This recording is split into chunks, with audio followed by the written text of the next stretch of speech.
Que le Seigneur Jésus-Christ vous bénisse. Que le Seigneur Jésus-Christ vous bénisse.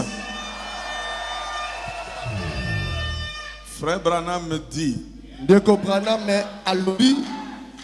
la meilleure chose qu'on peut souhaiter à quelqu'un, ce n'est pas joyeux anniversaire, ce n'est pas bonne année, c'est que Dieu te bénisse.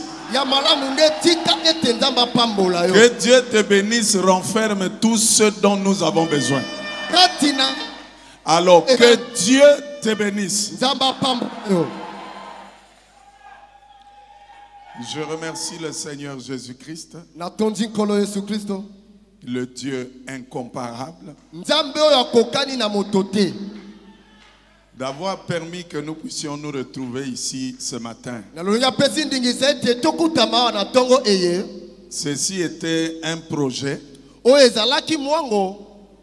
car Jacques dit, quand vous voulez faire quelque chose, dites toujours si Dieu le veut. Ceci était un projet et Dieu nous l'a accordé. Ça veut dire que cela était dans sa volonté. Et nous lui disons merci ce matin de nous avoir réunis ici pour ces moments de communion. Car la Bible dit il est doux et agréable pour des frères d'être ensemble. C'est là que Dieu répand ses bénédictions. Mais la Bible ne s'arrête pas là. Il répand les bénédictions en abondance. Et Frère Branham dit l'action de Dieu, c'est d'unir les frères. Ce n'est pas de diviser les gens. Voilà pourquoi nous sommes ici ce matin pour ces temps de communion. Et je remercie aussi le pasteur Paul pour l'invitation qu'il m'a donnée de venir ici pour que nous puissions tenir ce culte ce matin. Je le remercie pour l'accueil chaleureux que lui et tous ceux qui sont autour de lui nous ont réservé. Nous avons été bien accueillis, nous sommes bien logés et nous mangeons très bien. Nous ne mangeons pas comme dans des petits restaurants. Que le Seigneur le bénisse richement. Amen. Amen. Et je suis ici ce matin, comme je l'ai dit, pour des moments de communion. Je n'ai rien de nouveau que je peux amener. Le message a déjà été prêché. Et moi je suis ici dans le ministère de la répétition. Tout ce que je vais dire ici, je sais que vous le savez déjà. Mais comme la Bible dit que la parole doit toujours être prêchée, voilà pourquoi nous sommes ici, pour garder la semence qui est en nous dans la bonne atmosphère, pour que le jour où Dieu viendra nous prendre, qu'il nous trouve prêts. Dites Amen. Et j'ai quelques amis qui avaient promis venir ici. Je ne sais pas si je peux les faire lever. Je suis libre. Ah, merci beaucoup.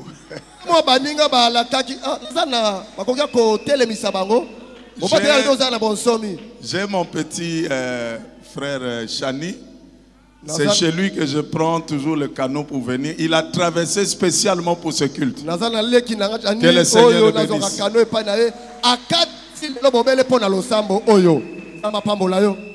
J'ai mes amis aussi de Kinshasa qui avaient promis être ici ce matin pour ce moment de communion. Et j'ai mon ami que vous avez entendu, j'avais chanté du rocher dit au célibat.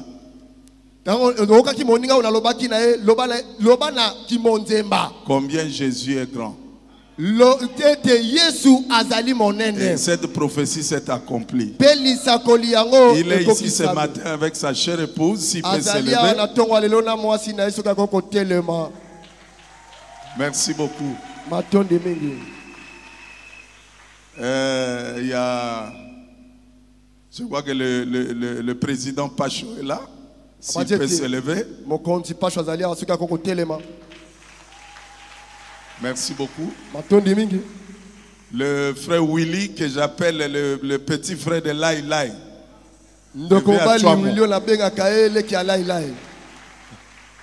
Merci beaucoup. Il y a aussi mon ami Charles Koutou, le professeur qui est là, s'il peut s'élever. Toi, Charles Koutou, il est parfois difficile aux auxiliaires. C'est lui. Je ne sais pas si j'ai oublié quelqu'un. Frère Christian est là. Il est où? Ah, frère Christian. Que le Seigneur te bénisse. Merci beaucoup. Merci pour le soutien. Alors, pour ne plus tarder, je vais vous demander respectueusement de vous lever. Nous allons lire dans Matthieu 21. Du premier verset au 11e verset. Lorsqu'ils approchèrent de Jérusalem et qu'ils furent arrivés à Bethphagée,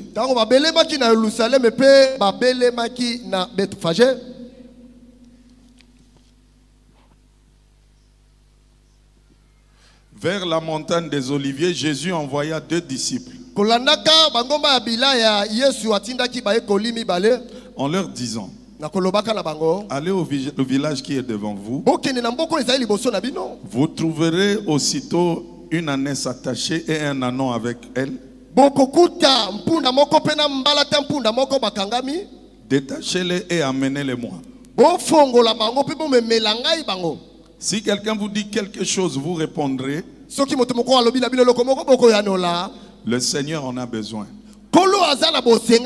Et à l'instant, il les laissera aller. Or, ceci arriva afin que s'accomplisse ce qui avait été annoncé par le prophète. Dites à la fille de Sion: voici ton roi vient à toi. Plein de douceur, monté sur un âne, sur un ânon, le petit d'une ânesse. Les disciples allèrent et firent ce que Jésus leur avait ordonné. Ils amenèrent l'ânesse et l'ânon, mirent sur eux leurs vêtements et le firent asseoir dessus.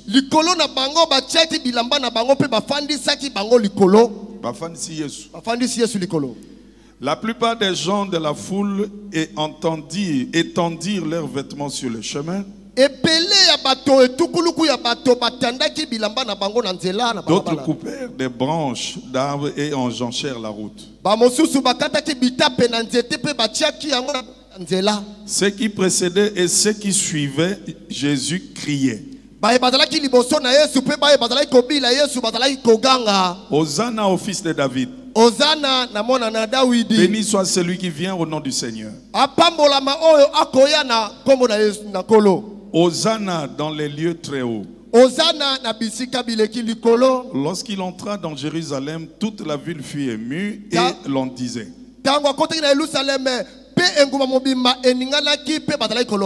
qui est celui-ci? La foule répondit: c'est Jésus, le prophète de Nazareth en Galilée. Prions le Seigneur. Seigneur Dieu notre Père, ce que nous venons de lire, ce n'est pas la parole d'un homme. C'est ta parole qui est infaillible. Et nous savons qu'un jour, nous répondons pour tout ce que nous disons ici à la chair. Voilà pourquoi j'aimerais que tu fermes ma bouche à mes propres pensées, à tout ce qui ne vient pas de toi, pour que seul ce qui sortira de ma bouche soit la parole de Dieu qui donne la vie. Parce que tu as dit l'homme ne vivra pas de pain seulement, mais de toute parole qui sort de la bouche de Dieu. Or nous savons que la bouche de Dieu a toujours été un prophète. Que ce qui sortira ce matin soit conforme à ce qui est sorti de la bouche de Dieu. Nous te confions la réunion. Prends-en le contrôle. Ne permets pas qu'un autre esprit puisse venir ici. Que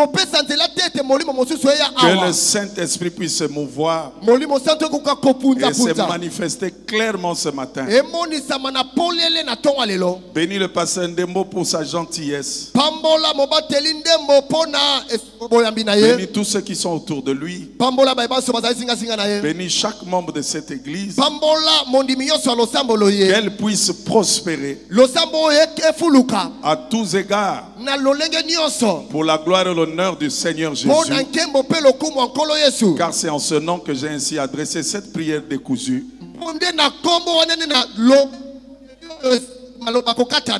Amen. Amen. Vous pouvez vous asseoir.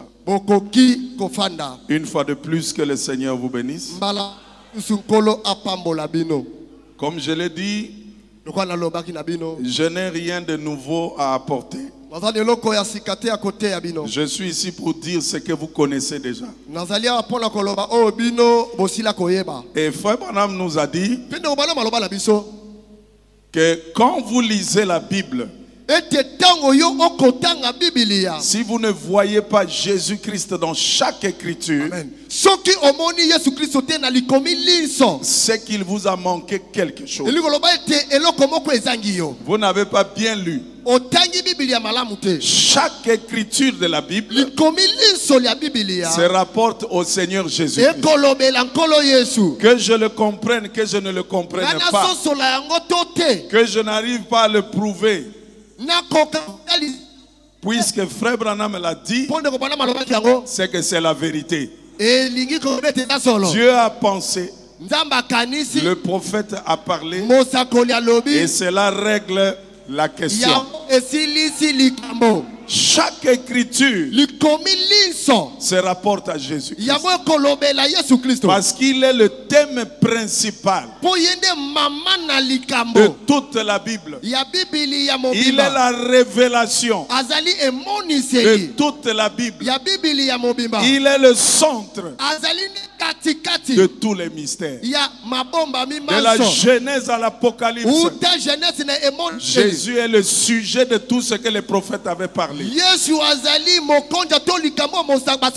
amen.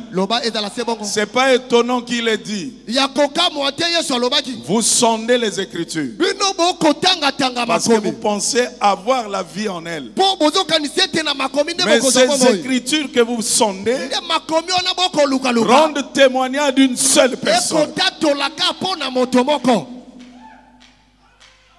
Et cette personne s'appelle le Seigneur Jésus-Christ. Et vous êtes des lecteurs de la Bible. Aucun prophète dans la Bible n'a fait cette déclaration. Pour dire les Écritures rendent témoignage de moi. Aucun. Jésus n'a pas dit une partie des Écritures rendent témoignage de moi. Ou une majorité des Écritures rendent témoignage de moi. Ou une grande partie des Écritures rendent témoignage de moi. Non, il dit les Écritures. C'est-à-dire l'ensemble des Écritures rendent témoignage d'une seule personne qui s'appelle Jésus.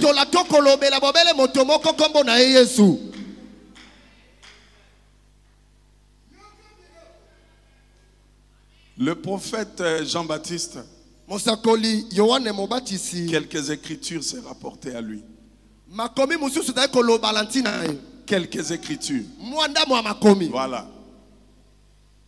Frère Branham, quelques écritures seulement se rapportent à lui. Oh, quelqu'un peut dire amen. Amen, amen. À la Pentecôte, quelques écritures se rapportaient à ça. Mais cela n'est pas le cas du Seigneur Jésus-Christ. Toutes les écritures, de la Genèse à l'Apocalypse, se rapportent à une seule et unique personne que nous élevons ce matin, que nous adorons ce matin. C'est le Seigneur Jésus-Christ. C'est d'ailleurs ça qui prouve qu'il est Dieu. Parce que s'il y avait un autre Dieu en dehors de Jésus, ce Dieu aurait été jaloux. Comment un inconnu va sortir comme ça, dire toute la Bible parle de moi? Frère, s'il n'était pas Dieu, Dieu serait jaloux. Parce que Dieu ne partage pas la gloire, ni avec les anges, ni avec les hommes. Sa gloire lui revient à lui. Il n'a pas eu honte de dire je suis jaloux. Il est jaloux de sa gloire. Si Jésus n'était pas Dieu, Dieu aurait été jaloux. Mais nous savons que nous sommes dans le véritable, en son Fils Jésus-Christ. Et d'ailleurs, c'est lui qui est le Dieu véritable et la vie éternelle. Et Frère Branham dit qu'il n'y a qu'une seule forme de vie éternelle. C'est le Zoé. Jésus est le Zoé. Dis Amen.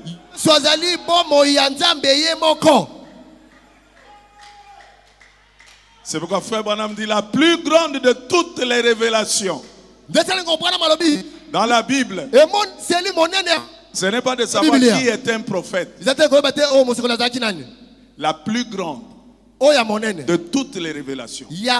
Et que si vous voulez faire des progrès dans votre vie, vous devez l'avoir. Frère Branham dit c'est la révélation de la divinité suprême du Seigneur Jésus-Christ.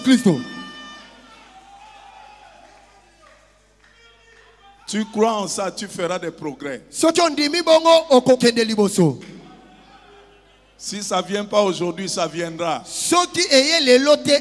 Parce que ce qu'un prophète dit ne peut pas tomber. Amen. Amen. Et Frère Branham ajoute, il dit, quand Jésus est venu sur la terre, la vie de Jésus était l'accomplissement des Écritures. Il dit ce que Jésus était quand il marchait, ceux qui faisaient attention. Vous pouvez remarquer qu'il y avait des dizaines de prophéties qui s'accomplissaient dans sa vie.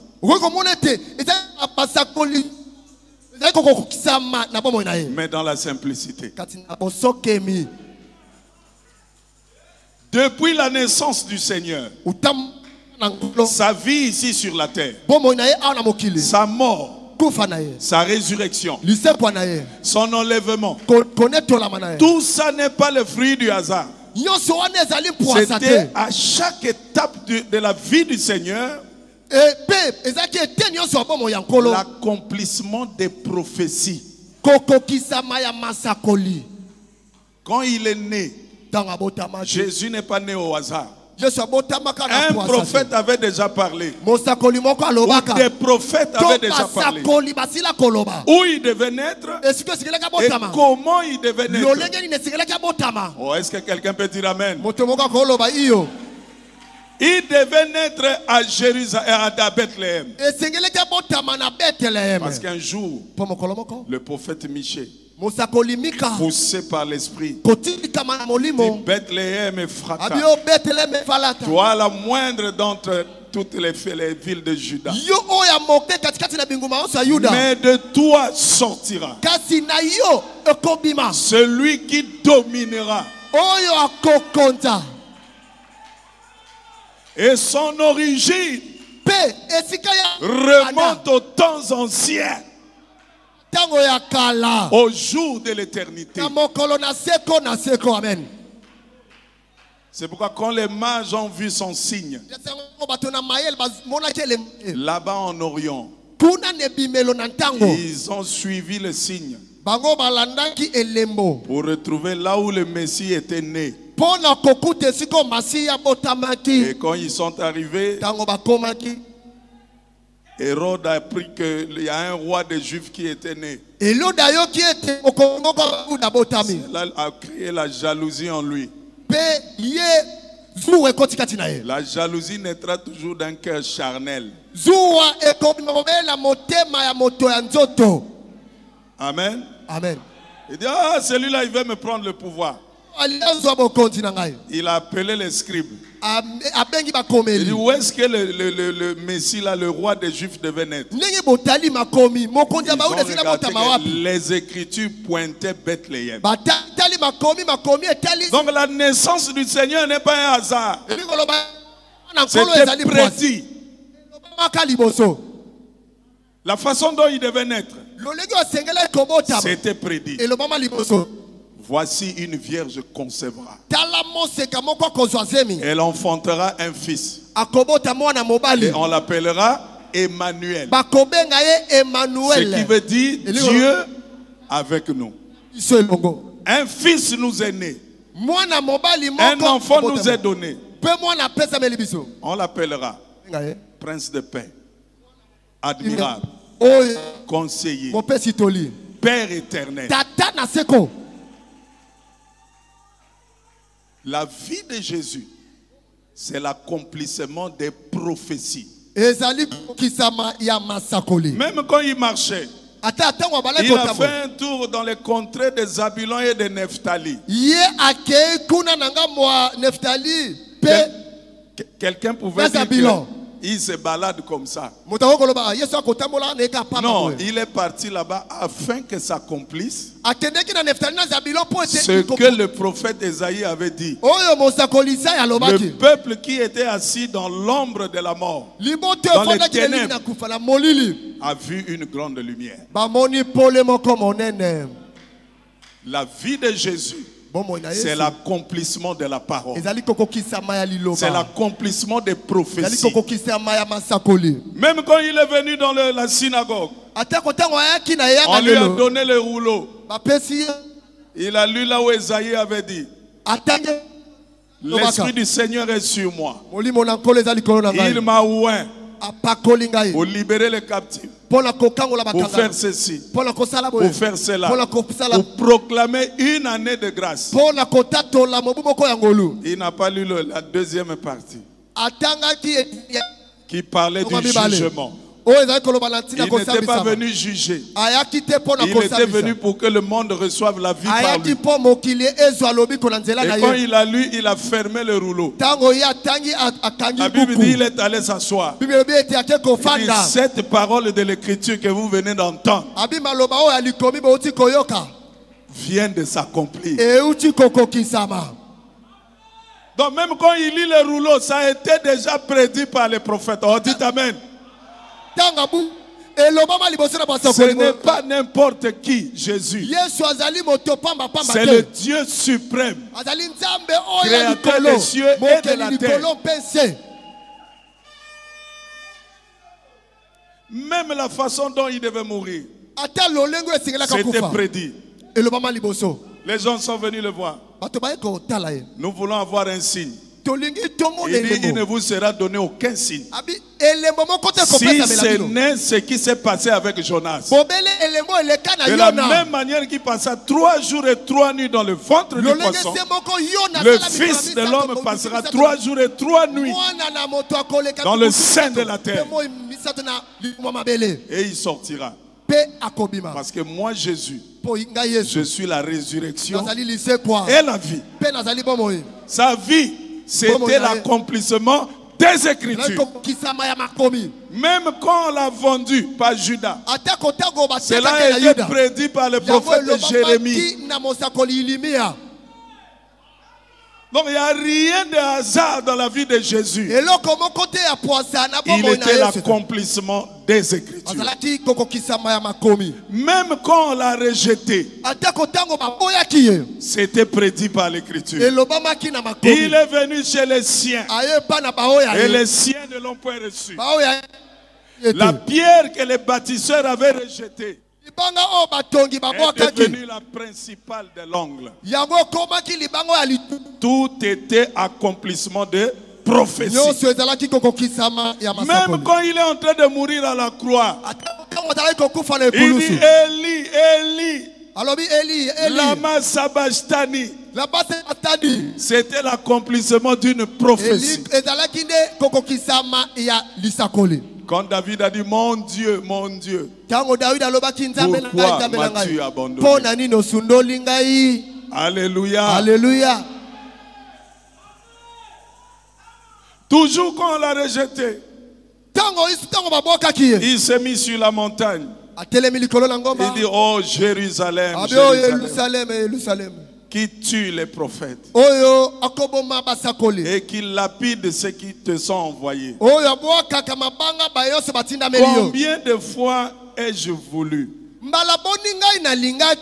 rassembler tes enfants comme une poule rassemble ses poussins? Ce n'était pas du hasard. C'était l'accomplissement de ce que David avant lui avait dit. Quand il était sur la croix, alors qu'on tirait au sort sa tunique, ce n'était pas du hasard. C'était l'accomplissement de la parole. On a tiré au sort ma tunique. On a percé mes mains. On a percé mes pieds. On n'a jamais vu cela dans la vie de David. C'était une prophétie qui concernait le Messie. Dites Amen. Même quand il est mort, quand il est ressuscité, c'était une prophétie qui s'accomplissait. David avait dit tu ne laisserais pas ton oint dans le séjour de mort et voir la corruption. Et cette écriture, nous ne la comprenions pas. Il a fallu que Dieu envoie un prophète. Alléluia. Au nom de William Marion Branham, qui est venu nous dire, voir la corruption signifie. Quand quelqu'un meurt, la corruption rentre en lui à partir du 3e jour. Ou après le 3e jour. Et c'est pourquoi Jésus ne pouvait pas faire plus de 3 jours. Sinon la corruption devait entrer dans son corps. C'est pourquoi il est ressuscité avant que la corruption n'atteigne son corps. La vie de Jésus, c'est l'accomplissement de dizaines et de dizaines et de dizaines de prophéties pour ceux qui avaient des yeux. Voilà pourquoi le seul qui sait à quel moment les Écritures s'accomplissent, c'est lui-même Jésus. C'est lui qui a parlé au travers des prophètes. Et c'est lui aussi qui sait à quel moment ces écritures vont s'accomplir. Parce que la Bible dit qu'il est le maître des temps et des circonstances. Rien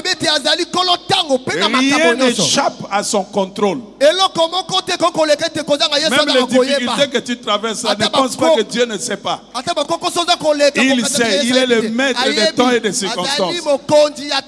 Il sait pourquoi nous passons par ces tribulations. Amen.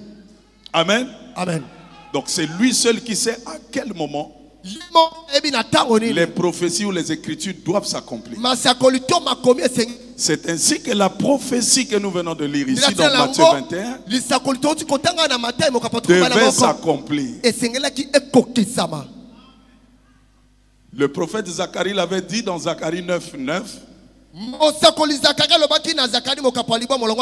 Attendez, nous allons le lire. Dans Zacharie 9. Au verset 9, il est dit: sois transporté d'allégresse, fille de Sion. Pousse des cris de joie, fille de Jérusalem.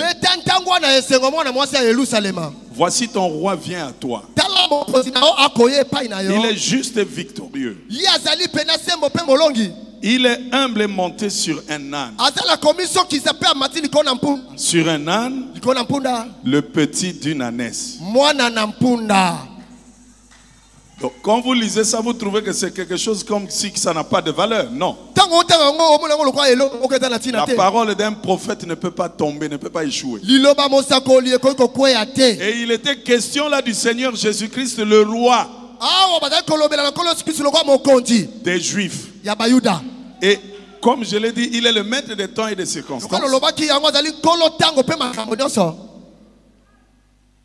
Il savait que le moment était venu pour que la prophétie du prophète Zacharie s'accomplisse. Les disciples le suivaient, mais il ne contrôle pas les événements. C'est lui qui contrôle les événements. Comme le temps de l'accomplissement de la prophétie était arrivé, mais la prophétie était précise. La prophétie ne disait pas que Jésus va rentrer seul à Jérusalem. Non. La prophétie disait que Jésus va entrer étant assis sur un ânon, le petit d'une ânesse. Ça veut dire que pour que la prophétie s'accomplisse,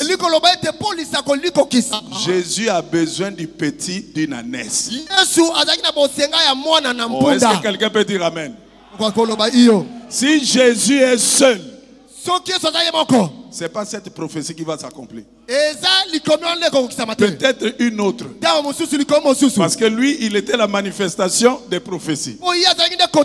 Mais pour que cette prophétie-là s'accomplisse, le petit d'une ânesse doit être là. Je crois que quelqu'un voit. C'est pourquoi nous avons intitulé Le Seigneur en a besoin. Pourquoi il en a besoin? S'il n'y a pas le petit d'une ânesse, Dieu devient un menteur. Et comme Dieu ne peut pas mentir, il devait se débrouiller à trouver un petit d'une ânesse. Parce que la prophétie disait Jésus sera monté sur le petit d'une ânesse. Ce qui fait que pour cette prophétie, là, le petit d'une ânesse est très important. Est-ce que vous voyez? S'il n'est pas là, cette prophétie-là n'a pas de valeur. Donc Jésus devait se débrouiller à trouver un petit d'une ânesse. Ce qui rendait le petit d'une ânesse, cet ânon-là, important, ce n'est pas qu'il est important par lui-même. Aucun âne n'a une importance devant Dieu. Mais le problème c'est que Dieu dans sa souveraineté avait pris un petit d'un âne. Il l'a mis dans la prophétie. Comme il a mis dans la prophétie, ce petit-là devient important.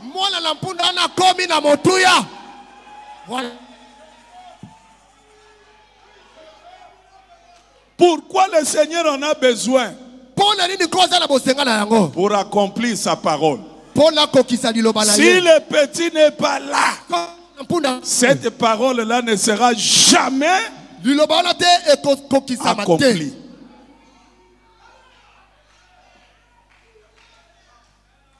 Et j'espère qu'il y a des petits d'une année ici.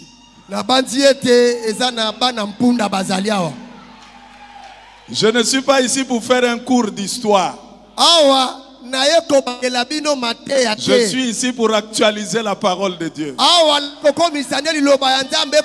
Et que ceux qui ont des oreilles entendent.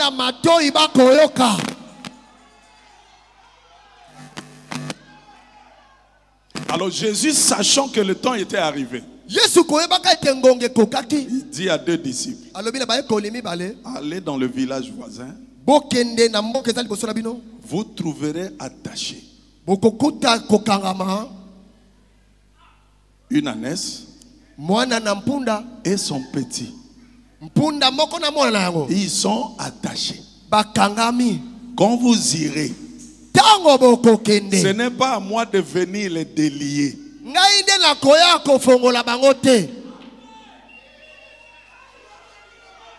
Je crois que c'est la Bible. Hein? Moi, je ne viendrai pas les délier. C'est le travail que je vous donne. C'est votre responsabilité. Allez là-bas, déliez-les. Si quelqu'un vous pose la question, dites-lui, le Seigneur en a besoin.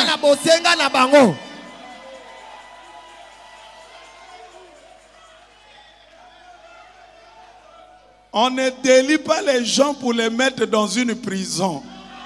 On ne délie pas les gens pour les amener à nous. On délie les gens pour les amener à Christ.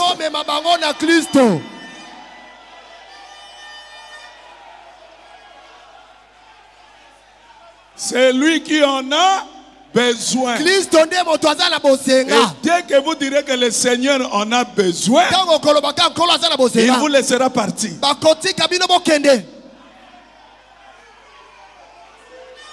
Qui peut résister devant la parole de Jésus? Le ciel et la terre passeront, mais ce qu'il dit s'accomplira toujours.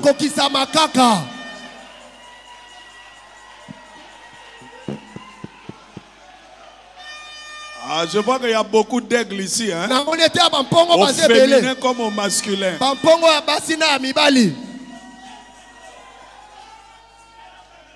Et pourtant on ne dit rien de spécial, mais il y a quelque chose dans le cœur des aigles. Ils reconnaissent la voix de leur père et ils ne suivront jamais un étranger.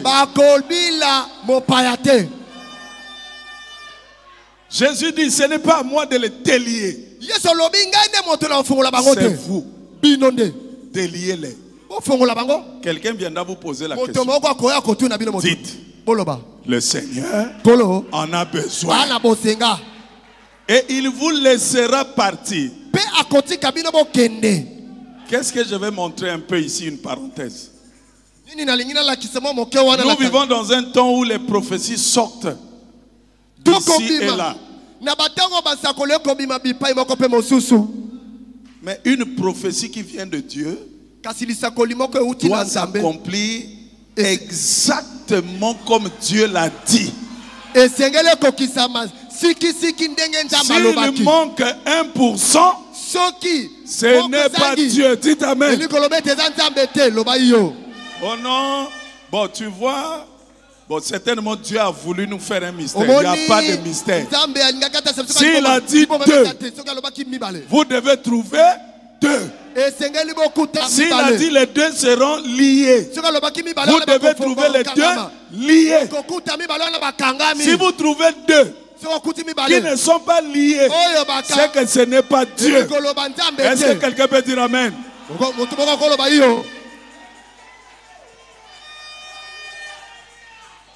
Je le dis à l'endroit des vases. Souvent les gens font des prophéties n'importe comment. Non, comprenons seulement. Nous ne comprenons rien. Vous devez être exigeant avec Dieu. Et Dieu ne vous en voudra pas si vous êtes exigeant avec lui. Parce que vous voulez voir clair. Est-ce que c'est lui ou c'est pas lui?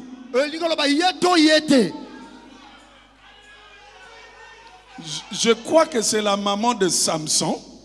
Si je me trompe pas, je peux me tromper. Quand elle a vu l'ange de l'Éternel, elle a dit, est-ce que tu peux m'attendre ici? Je vais aller appeler mon mari.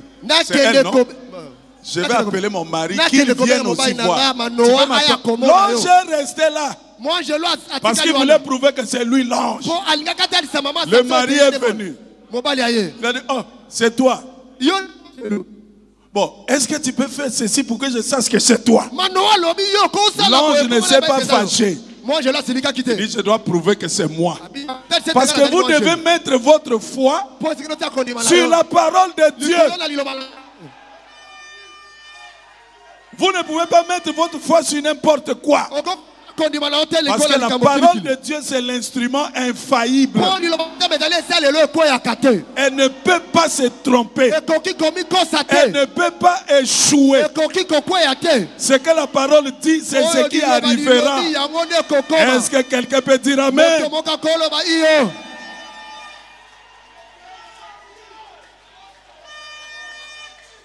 Jésus a dit 2.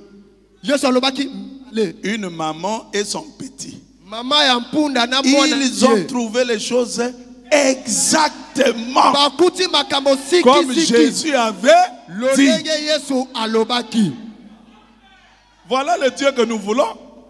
Nous ne voulons pas un Dieu bricoleur qui s'embrouille sur certaines choses. Il dit, vous verrez 10, vous voyez 7. Ce n'est pas Dieu.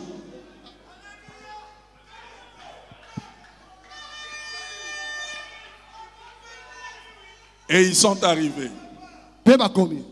Ils ont trouvé, ils ont délié. Ils ont ramené l'ânon et sa maman. Je vous ai dit ici que l'importance de cet ânon venait du fait que Dieu lui-même par le prophète l'avait placé dans la prophétie. Donc ne jouez pas avec cet ânon. Vous ne pourrez pas l'effacer parce que ça sera toujours accompli. Parce que la parole de Dieu n'échoue pas.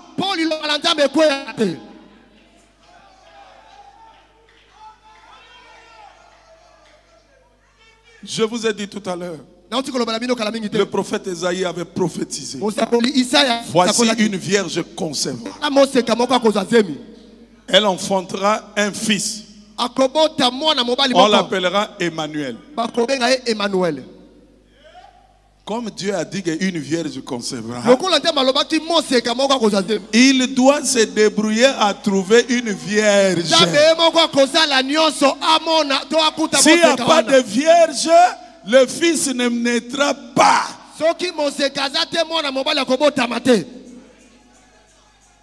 Faites tout ce que vous voulez. Une vierge concevra.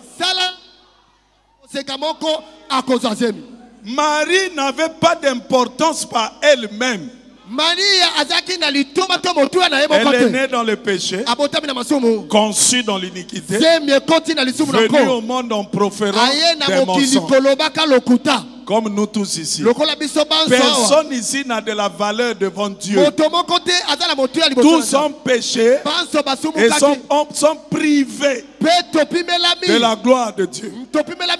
Mais comme Dieu dans sa prophétie avait mis une vierge, il devait se débrouiller à trouver une vierge. Le Seigneur en avait besoin pour que la parole du prophète Esaïe s'accomplisse. C'est pourquoi il a sillonné et il a trouvé Marie. Marie n'était pas plus importante ou plus sainte que les autres vierges. C'est la souveraineté de Dieu qui s'est dirigée vers elle. Et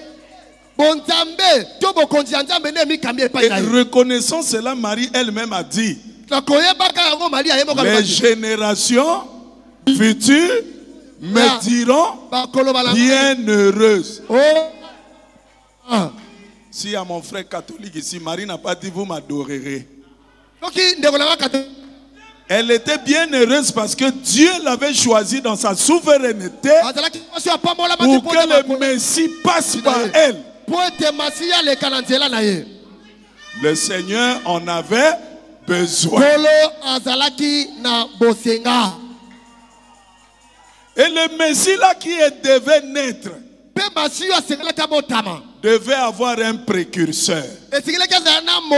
Ça ne s'était pas décidé quand Jésus est né. Ça s'est décidé bien avant. Toujours le prophète Esaïe, il se lève un matin, il dit: je suis la voix qui crie dans le désert, aplanissez les sentiers.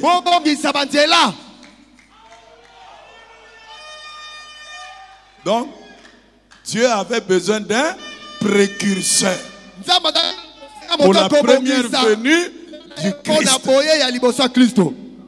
Est-ce que quelqu'un peut dire amen? Il devait se débrouiller. C'est lui qui a dit, c'est lui qui accomplit. Nous ne sommes que des pions entre ses mains. C'est pourquoi quelqu'un ne peut pas dire j'ai cherché Dieu. Amen. C'est pourquoi quand nous chantons, Kolonanga Yesu, Kolonanga. Oh mon Seigneur Jésus. Kolonanga na Lukiyo, na Mangomba yo. Je te cherchais. C'est pas une vérité absolue. Dis amen. Toi tu peux chercher Dieu.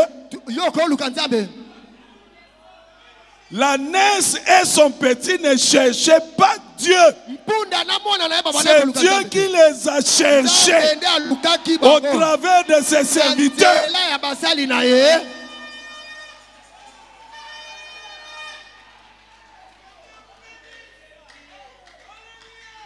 Personne ne cherche Dieu. C'est pourquoi je dis, quand nous chantons, ça c'est pas une vérité absolue. C'est dans un contexte bien précis. Parce que le même Dieu dit, il est le rémunérateur de ceux qui le cherchent. Dis amen. Il n'y a pas de contradiction, nous croyons tout. Mais le contexte ici de l'anneau et de sa maman, ils n'ont pas cherché le Messie. Marie n'a pas cherché le Messie. Jean-Baptiste n'a pas cherché à être le précurseur. C'est Dieu qui l'a choisi.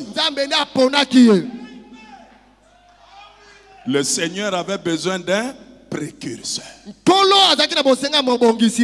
C'est pourquoi ce matin je suis là pour te dire, mon frère, ma soeur, peut-être que tu es attaché à l'adultère. Peut-être que tu es attaché au mensonge. Tu es attaché dans le double jeu, dans la souillure, dans le manque de sincérité. La parole de Dieu est là ce matin pour te délier. Parce que le Seigneur a besoin de toi. Mais le Seigneur n'utilise pas les gens liés. On doit d'abord vous délier. Et ce n'est pas Dieu qui vous délie. Il a dit je, pronom personnel. Je vous donne le pouvoir.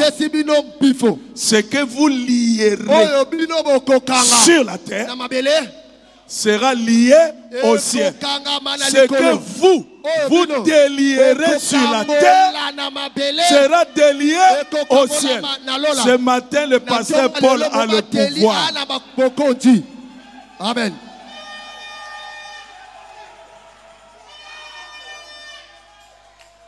C'est pourquoi ne venez pas à l'église comme des touristes. Venez ici en attendant que Dieu fasse quelque chose dans votre vie.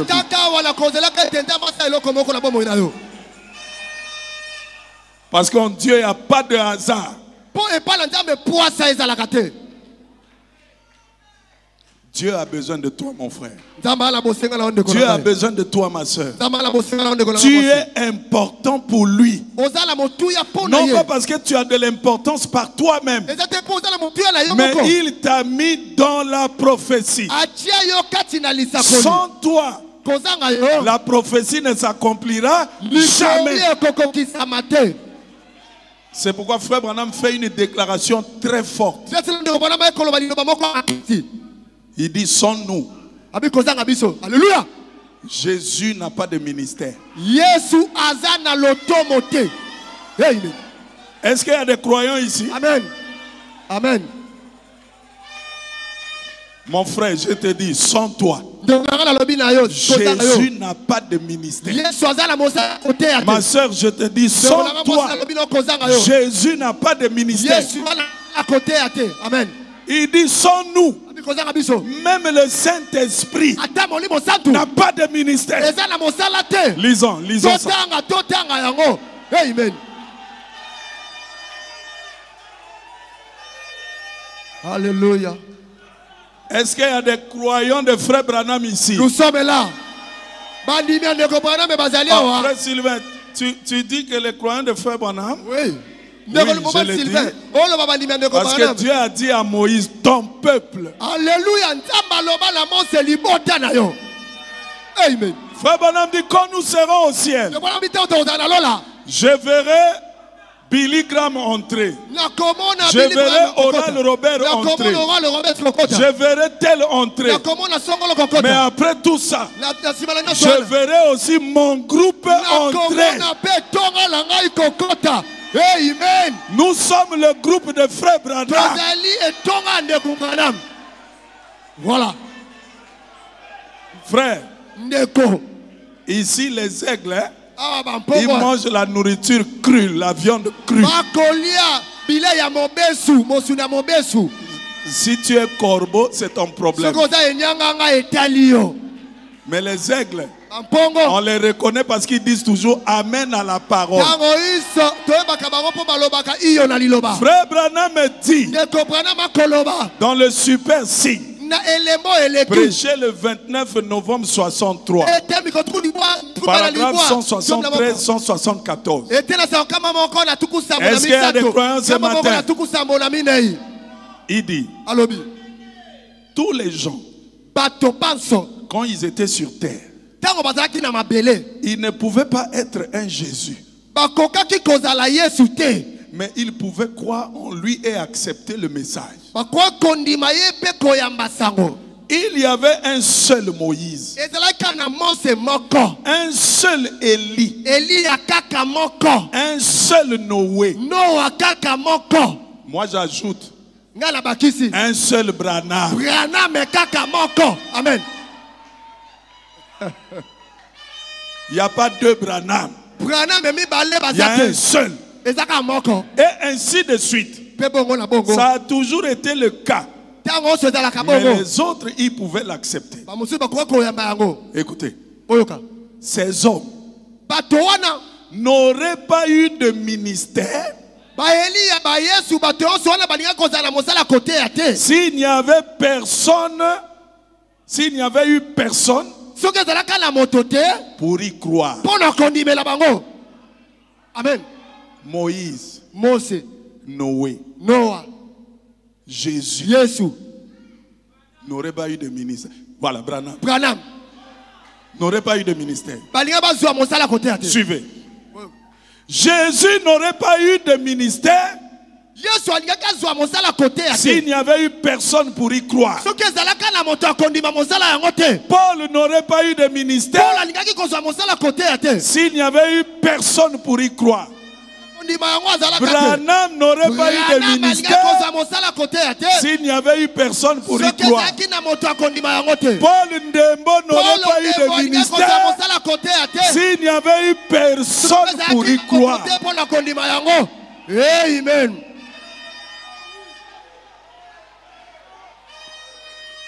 Écoutez, il dit, le Saint-Esprit ne peut pas avoir de ministère par la parole. Aujourd'hui, si personne n'est disposé à laisser tomber ses credos et à venir à la parole, il ne le peut pas. Peu importe combien la chose est là et bien réelle.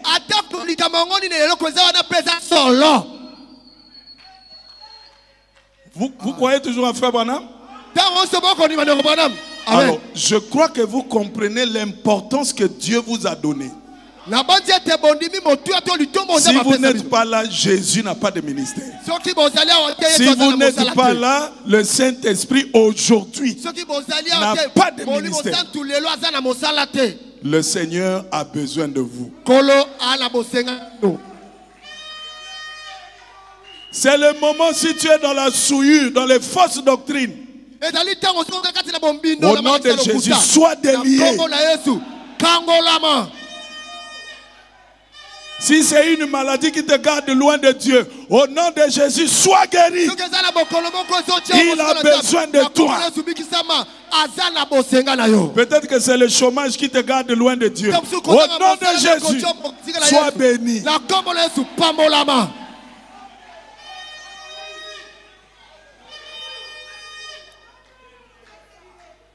Le Seigneur a besoin de nous. Pourquoi? Parce qu'il nous a mis dans la prophétie. Et comme il nous a mis dans la prophétie, il est obligé de se débrouiller à te chercher. Adam, où es-tu? Et pourtant il pouvait créer un autre Adam, mais il ne pouvait pas le faire parce qu'il était lié à Adam. Adam, où es-tu?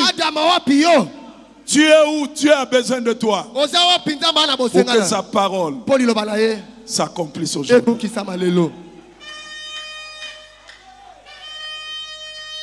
Amen. Amen. Dieu a besoin de nous. Amen. Amen. C'est pour ça que pour prendre un petit aspect, aujourd'hui nous entendons les gens dire, nous avons les bandes. Nous n'avons plus besoin de prédicateurs. Parce que nous avons les bandes. C'est une fausse doctrine. La parole de Dieu ne peut pas faillir. Il dit quand il est monté au ciel, il a délié tous les captifs. Et il a appelé les hommes vers lui. Il a fait des dons aux hommes. Il a donné aux uns comme apôtres. Branham dit c'est l'appel le plus élevé. Comme prophète, comme évangéliste, comme docteur, comme pasteur. Pourquoi? Pour le perfectionnement des saints. Les bandes sont là, mais vous ne serez pas perfectionnés par les bandes. Dis amen. C'est le travail d'un Ephésien 4. Rejetez ça. C'est rejeter la parole de Dieu. Et Paul qui a écrit ça a dit si quelqu'un est prophète ou inspiré, il doit reconnaître que ce que moi, Paul, je vous écris est mon commandement. Il a dit c'est mon commandement. C'est le commandement du Seigneur.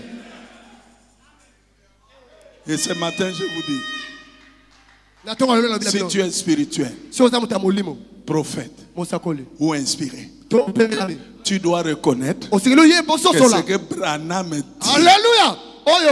c'est un commandement du Seigneur. Et un jour, Frère Branham rencontre un homme. Il dit, Frère Branham, nous n'avons plus besoin qu'on nous enseigne. Parce que nous avons reçu le Saint-Esprit. Et le Saint-Esprit, c'est l'enseignant. Combien croient que le Saint-Esprit, c'est l'enseignant? C'est le Saint-Esprit qui est l'enseignant. Mais comment le Saint-Esprit enseigne? Amen. Lisons Frère Branham. J'ai dit que je n'ai rien à inventer. Est-ce que vous croyez Frère Branham? Question-réponse numéro 2. 3 janvier 54. À partir du paragraphe 20. Frère Branham dit, et l'homme aussi, il lui faut un chef. Et le chef, c'est le Saint-Esprit. Et le Saint-Esprit a établi dans l'église premièrement des apôtres, ensuite des prophètes, et ainsi de suite. Il n'y a pas longtemps, quelqu'un disait, mais Frère Branham, nous n'avons pas besoin que quelqu'un nous enseigne. Quand le Saint-Esprit vient, il n'y a pas besoin que quelqu'un enseigne. Il a dit, la Bible dit qu'on n'a pas besoin qu'on nous enseigne. J'ai dit, ce que Frère Branham dit, c'est un commandement du Seigneur. Est-ce que tu dis Amen? J'ai dit, dans ce cas, pourquoi ce même Saint-Esprit a-t-il établi dans l'église des docteurs?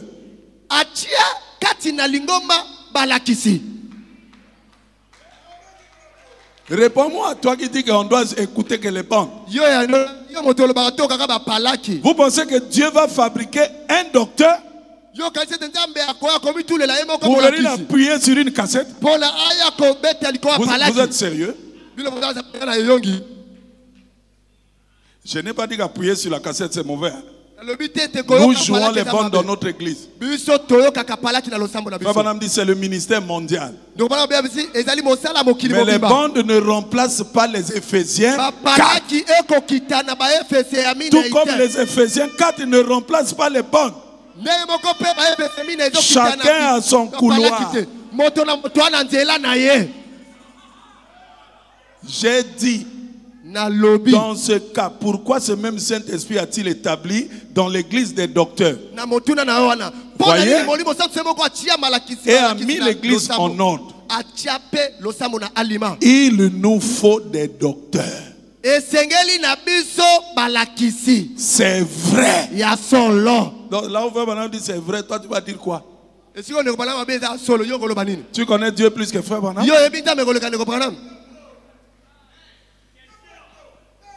Mais il ne faut pas quelqu'un.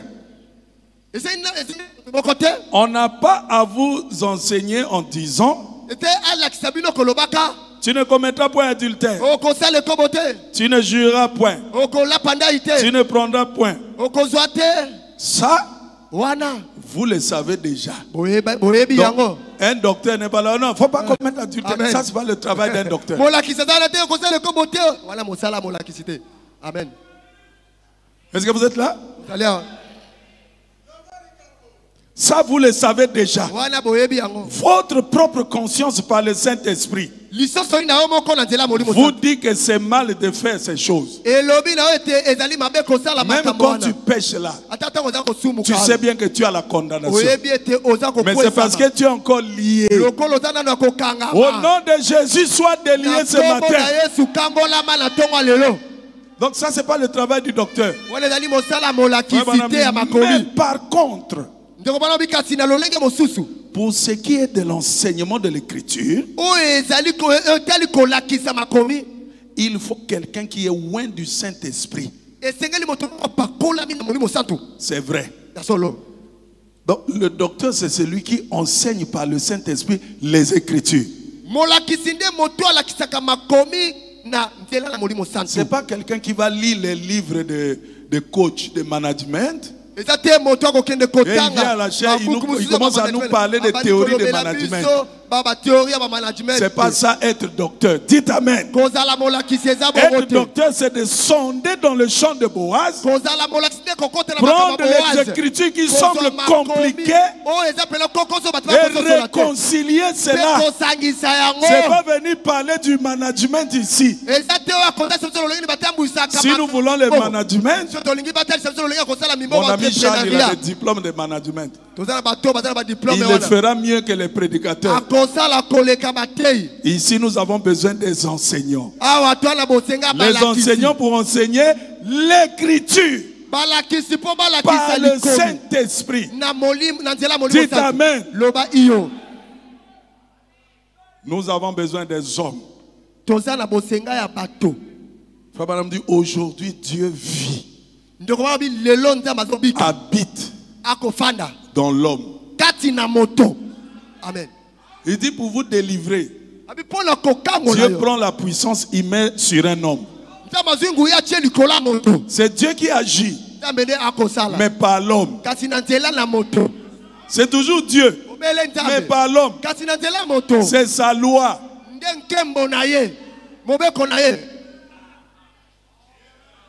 C'est pas l'homme qui a demandé ça. C'est Dieu qui a mis cette loi. Il est obligé de s'en tenir à sa loi. Dieu n'est pas comme les politiciens où il met une loi, lui-même il ne respecte pas cette loi. Mon frère Branham dit, Dieu est soumis à sa propre parole. Dieu n'est pas au-dessus de sa propre parole. Quand il dit quelque chose, il est obligé de s'y tenir. Voilà pourquoi nous croyons en Dieu. Parce que quand il dit quelque chose, il accomplit. Et il a mis ce pouvoir-là dans l'homme. C'est pourquoi il a besoin de toi. Frère Branham dit, dans le prophète Élisée, prêché le 2 octobre 56, paragraphe 34. Frère Branham dit, vous êtes là? Vous êtes fatigué, on dirait. Ainsi donc, cette femme avait vu Dieu dans Élisée. Et elle a dit, je pense qu'il est donc convenable que nous fassions quelque chose pour ce serviteur de Dieu. Dieu honorera cela. Eh bien, elle avait juste quelques centaines d'années d'avance. Elle était en avance de quelques années, de centaines d'années. Parce qu'après Jésus a dit, si vous donnez un verre d'eau fraîche à l'un de mes disciples, au jugement, cela ne sera pas oublié. Nous manquons de voir la puissance que Dieu a placée dans son peuple. Dieu est dans son peuple. Croyez-vous cela? Dieu était avec son peuple une fois quand il marchait sur terre. Mais aujourd'hui, Dieu est dans son peuple. Et encore un peu de temps, le monde ne me verra plus. Cependant, vous me verrez, car je, pronom personnel, je serai avec vous et en vous jusqu'à la fin du monde. Dieu habite, agit, opère par l'homme. Alléluia. Alléluia. Dieu n'opère pas par des systèmes. Dieu n'opère pas par des organisations. Il opère par des individus. Dieu agit par l'homme. Écoutez ça, ça c'est fort. Dieu n'accomplit pas l'œuvre aujourd'hui.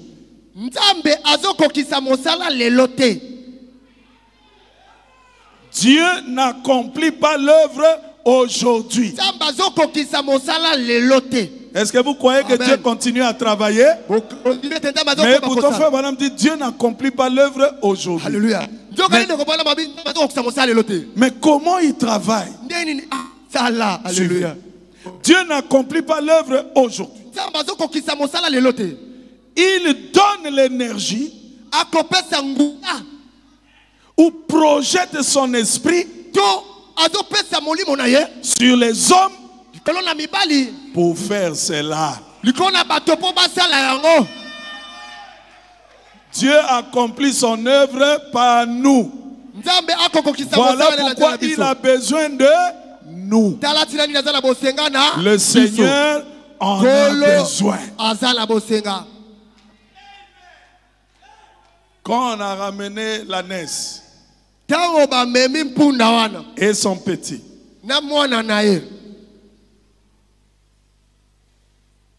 on a pris des vêtements, on a mis sur le petit. On a pris Jésus, on a mis sur le petit de l'ânesse. Il a commencé à entrer dans Jérusalem. Et quand il entrait, c'était l'écriture, la prophétie du prophète Zacharie qui était en train de s'accomplir. Et ça, c'était parfait.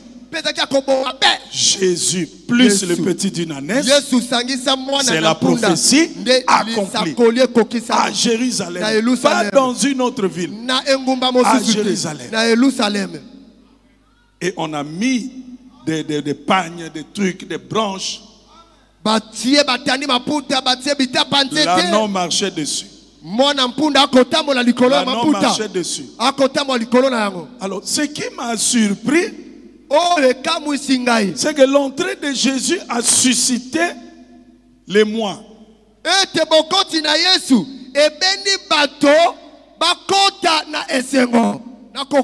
Ça a suscité des questions.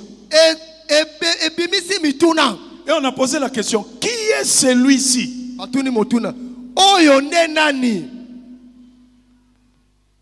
Moi, je pensais que dans la réponse,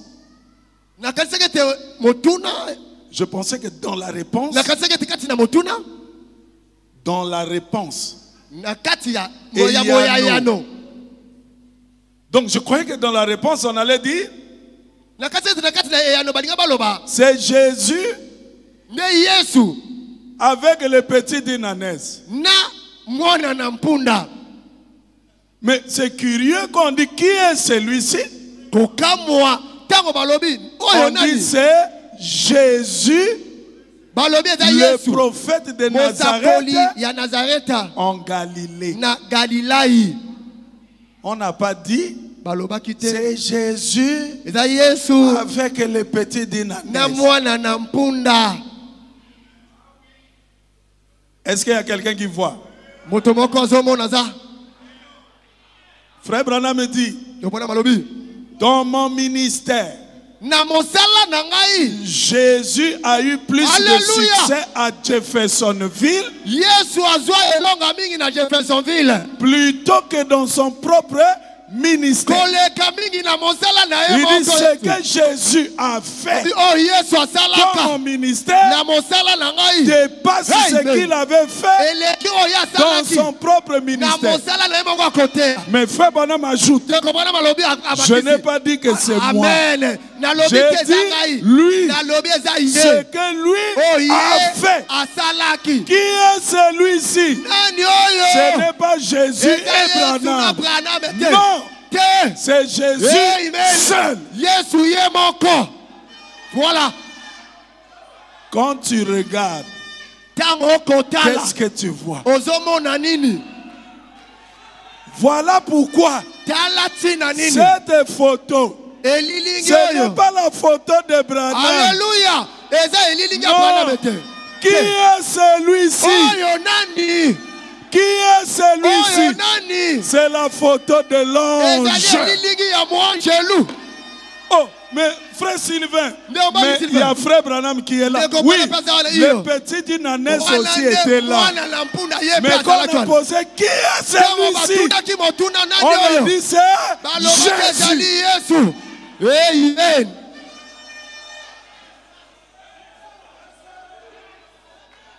Alléluia. Toute la gloire, tout l'honneur, toute l'adoration revient à Jésus. Amen. Alléluia. Quand tu regardes, qu'est-ce que tu vois? Là-bas, il n'avait pas vu le petit Dinanes. C'était un petit élément dans la vision. Mais le personnage principal, c'était le Seigneur Jésus-Christ. Voilà pourquoi un vrai serviteur de Dieu ne peut pas s'enorgueillir. Si Dieu fait des miracles à travers lui, il sait que ce n'est pas lui. Il sait que c'est Jésus qui travaille au travers de lui. Il restera humble. C'est pourquoi Frère Branham dit Dieu a du mal à trouver des hommes aujourd'hui qui le bénissent et il s'humilie. Il est béni. Dieu a du mal. C'est pas facile pour Dieu de trouver. Alors si vous avez trouvé un homme que Dieu bénit et il s'humilie, attachez-vous à lui. Amen, amen, amen. Alléluia. Frère Branham dit ce qui prouvait que Jésus était Dieu. Ce n'était pas dans sa capacité de faire les grandes choses, mais c'était dans sa capacité de s'humilier. Parce que l'humilité, c'est la nature profonde de Dieu. Un faux ouin n'aura jamais l'humilité en lui. Dis Amen.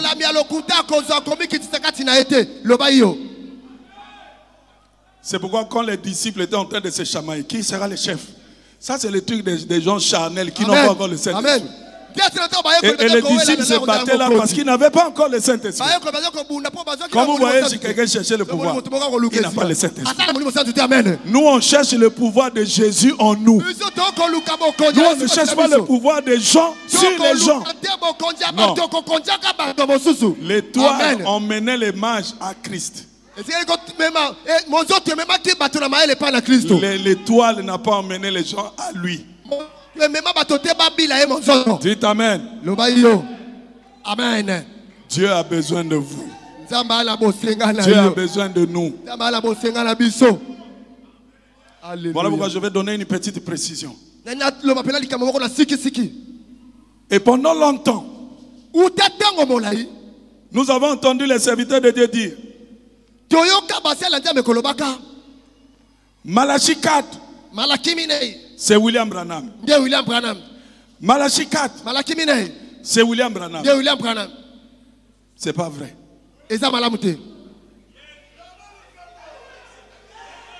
Malachie 4, verset 5.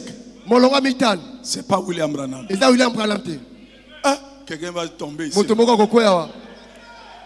Je n'ai pas dit que le lit de Malachie 4 n'est pas William Branham. Nous sommes dans la précision.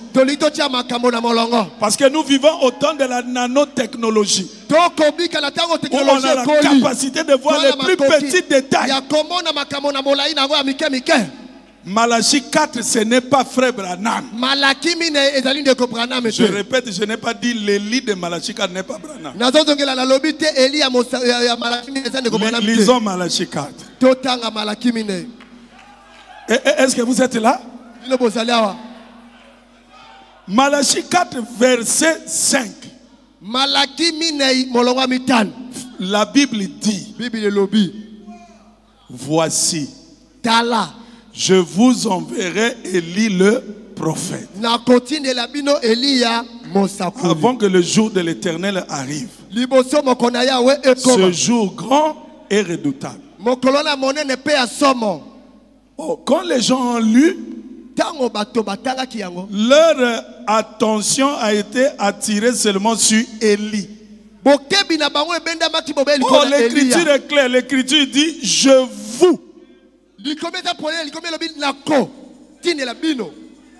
Je vous enverrai. Dans Malachie 4, il y a le vous.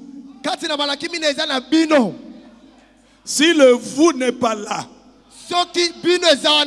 Élie de Malachie 4 n'a pas de ministère. Nous faisons partie de Malachie 4. Malachie 4, c'est William Branham et nous sommes dans le vous.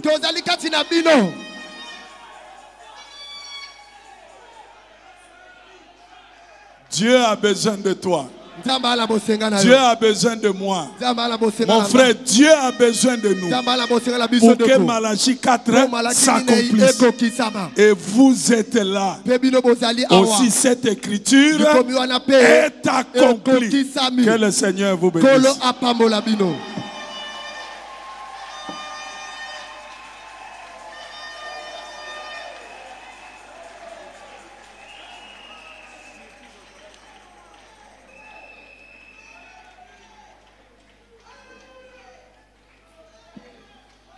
Les acclamations au Seigneur Jésus. Le Seigneur a besoin de toi. Quel enseignement? Il a besoin de toi pour accomplir quelque chose. Pour accomplir quelque chose. Est-ce que tu es prêt à le recevoir? Parce qu'il a besoin de toi. Oh, que Dieu soit loué. Dieu a besoin de toi. Personne ne prendra ta place. C'est toi que le Seigneur appelle. Sortez de cette confusion. Nous sommes au temps de lumière. Au temps de la lumière du temps du soir. Nous sommes au temps de la fin. Où la confusion ne peut pas régner au milieu de nous. La Bible dit, tout ce qui était caché sera révélé.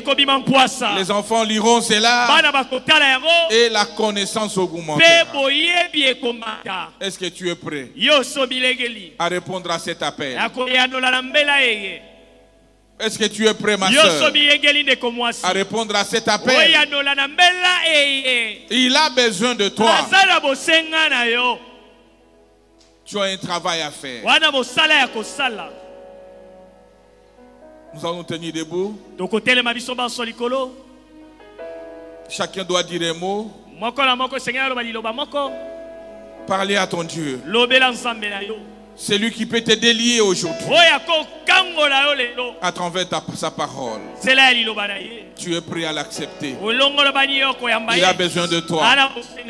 Nous vivons un temps où la confusion est dans l'amour presque dans le monde entier. Où il y a une perversion totale. Mais toi tu es dans la lumière. Ne sois jamais bloqué. Soyez libre d'accepter à l'appel du Seigneur. Et il va accomplir tout ce qu'il a prédit pour toi. Ce n'est plus le temps de devenir esclave de quelqu'un. De rester dans la confusion. Ce message, c'est la lumière du temps du soir. Ce message te rend libre. Tu as un travail à faire avec toi. Et il a besoin de toi ce soir. Il a besoin de toi aujourd'hui. Est-ce que tu peux prendre cette décision? Tu dis, Seigneur, j'ai écouté ta parole. Je viens à toi. Je viens à toi. Tout ce qu'il avait prédit pour toi, doit s'accomplir. Est-ce que tu es prêt à répondre à cet appel? Il a besoin de toi. Il a un travail à faire avec toi. Tu dois devenir la lumière du temps du soir. Oh, que Dieu nous venir en aide. Le Seigneur a besoin de toi. Il a besoin de toi, ma soeur. Sortez de toutes ces distractions. Toutes ces distractions ne vous amènera que loin du Seigneur. Mais aujourd'hui, il t'appelle. Il a besoin de toi. Acceptez cet appel. Il n'y a rien de bon dans ce monde. Nous sommes au temps du soir. À très bientôt. C'est la venue du Seigneur Jésus-Christ. Est-ce que tu es prêt à répondre à cet appel? C'est l'occasion à ne pas manquer. Il a besoin de toi pour que toi tu deviennes la lumière. Ésaïe 60 dit: sois éclairé, sois éclairé, lève-toi, sois éclairé, car la lumière est sur toi et les nations marcheront à ta lumière. Oh, parlez à ton Dieu. Je sais que tu as parlé à ton cœur. Il n'est pas encore tard pour toi de répondre à l'appel du Seigneur. Il est là. La grâce est encore là. Il a besoin de toi. Tu n'es pas venu ici par hasard. Il te connaissait avant la fondation du monde. C'est ton temps de décision. C'est ton t'abandonner au Seigneur. Dis Seigneur, je viens à toi. Il n'y a rien de bon dans ce monde. Frères et sœurs en Christ, c'est le temps où on doit prendre la décision et répondre à l'appel du Seigneur. Tu n'es pas venu pour te condamner. Tu n'es pas venu pour te condamner. Tu es venu pour te sauver. Parce qu'il a besoin de toi. Il a besoin de moi. Il a besoin de toi pour accomplir un travail. Sans toi, il sera incapable. Voilà pourquoi ce matin, quel est le privilège d'écouter cet enseignement. Quittez la distraction. Tu ne peux pas devenir l'esclave de quelqu'un. Tu dois devenir l'esclave de la parole de Dieu. Ne fais que ce que la parole dit de faire. C'est la parole qui est ton absolu. La Bible dit l'homme c'est un échec total. Mais cette parole ne faillira jamais. Le Seigneur a besoin de toi. Parlez à ton Dieu. Parlez à ton Dieu.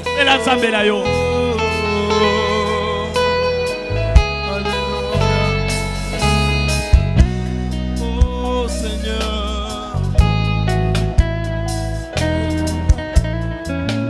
Alléluia.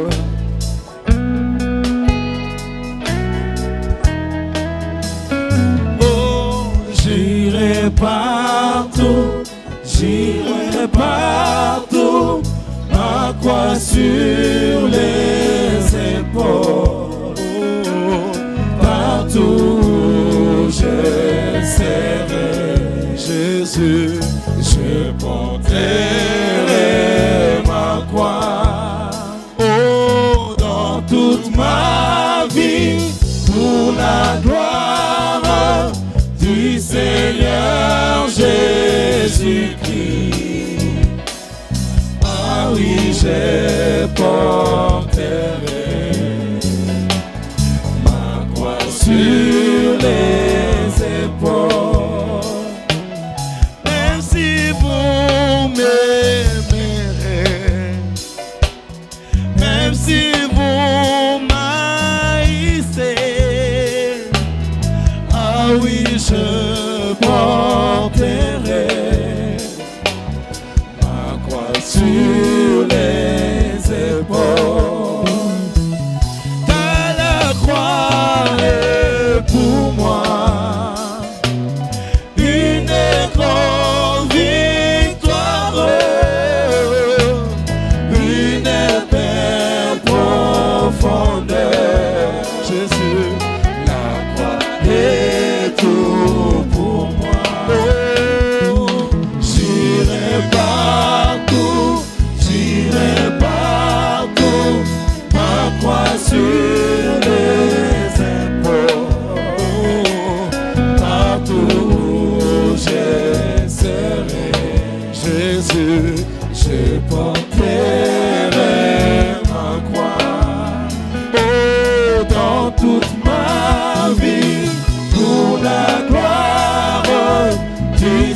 Seigneur Jésus-Christ.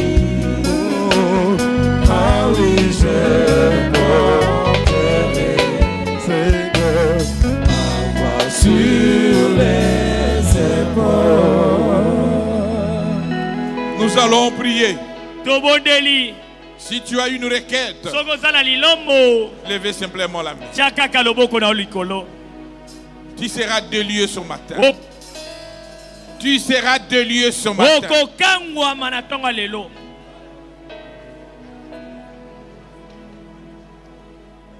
Nzambe tatana biso na likolo. Dieu notre Père dossier. Nzambe mon santu, mon santu, mon santu. Le Dieu saint, saint, saint, saint. Nzambe oya tonda bolingo. Le Dieu qui est plein d'amour. Nzambe oya ebaka makambo nyonso liboso te yango ekoma. Dieu qui connaît toutes choses avant que cela puisse arriver. Ebaki ete lelo mosali na yo akosola likolo lite ya oyo. Tu savais que ton serviteur parlait. Le Seigneur en a besoin. Ah. Kolo yondo zara bosenga na bana na yo. C'est toi qui as besoin de tes hommes. Yondo ebaki bana yo liboso te baya na mokili oyo. C'est toi qui viens sur terre. Obangisaki moko na moko na lolenge te okozala bosenga na ene eleko moko boye. Ndenge punda na mwana punda. Yondo bangisaki bango liboso. Qu'il avait préparé au préalable. Tu savais que tu en auras besoin à un moment donné. Cet anneau ne t'a pas cherché, Seigneur. C'est pourquoi tu avais envoyé qu'on parle. Toi aussi, ne sont pas. C'est toi qui ne connaissais avant que la chacun de nous était lié dans la prison de l'ennemi. Comme tu as toujours eu besoin de nous, tu as envoyé la parole au travers de ton prophète pour que cela nous délivre. Parce que tu as besoin de nous. Oh Père bien-aimé, ce matin, chacun de nous a un problème là où il est. Chacun de nous, le diable est là lié dans un problème quelconque divers. Il est attrapé dans un péché divers. Il est enfermé dans une maladie quelconque. Mais toi, Dieu, c'est toi qui as la puissance. Et tes serviteurs, au travers de la parole qui vient d'être prêchée, de délivrer tes enfants qui étaient liés au nom de Jésus. C'est pourquoi, en tant que ton serviteur, je donne l'ordre à tous les démons qui ont lié tes enfants. Que ce soit les démons de péché, n'importe quel péché. Tu étais mort à la croix pour tous nos péchés, Seigneur. Que chacun soit délivré au nom de Jésus. Celui qui est lié par la maladie, en toi il n'y a pas de maladie incurable. Tu étais mort et tu avais dit tout est accompli à la croix. Et par tes meurtrissures nous sommes guéris. Délivre tes enfants de toutes les maladies au nom de Jésus. Quelle que soit la condition dans laquelle ils sont en train de vivre, que ce soit le blocage, la pauvreté, au nom de Jésus-Christ, qu'ils soient délivrés. Chacun a un besoin dans son cœur. C'est toi, le Jéhovah Jireh, pourvoir aux besoins de tes enfants. Oh Père, oh Tata, manifeste ta parole, manifeste ta puissance, confirme le message, Seigneur. Délivre tous tes enfants qui sont liés au nom de Jésus. Père bien-aimé, merci parce que tu as délivré. Merci parce que tu as guéri. Merci parce que tu as pardonné les péchés. Bénis les prédicateurs que tu as utilisés. Notre pasteur Akwala. Bénis le Seigneur. Bénis son ministère. Bénis sa famille et son église. Bénis tous ceux qui l'ont accompagné. Si le pasteur Paul ne l'avait pas accepté ici, nous n'aurions pas écouté cette prédication. Mais nous bénissons d'abord le pasteur Paul pour avoir accepté que le pasteur Akwala nous prêche. Bénis le Seigneur. Bénis son épouse. Bénis toute la famille. Bénis son église. Le Vierge sage. Bénis chacun qui est venu, Seigneur. Bénis ceux qui travaillent avec lui. Bénis chaque membre de cette église. Ensemble, nous nous remettons entre tes mains, Seigneur. Unis-nous dans le sang de Jésus. Par les liens de la parole. Après avoir écouté la parole, nous allons devoir quitter ces liens.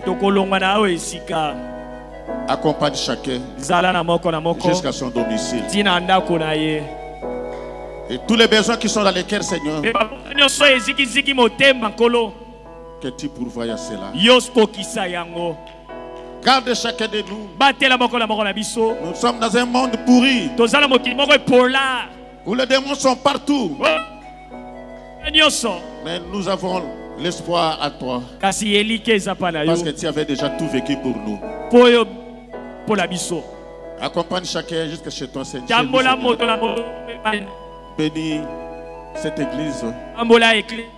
Bénis notre retour. Et bénis les services qui restent. Sois loué. Sois glorifié. Sois acclamé. De siècle au siècle. Au nom du Seigneur Jésus-Christ. Amen. Amen. Acclamez très fort le Seigneur Jésus-Christ. Alors on patiente un peu. Le pasteur est allé prendre un peu de l'eau, il vient pour chanter. Il n'a pas encore chanté. Il revient pour chanter. Et je donne quelques communiqués de la fin.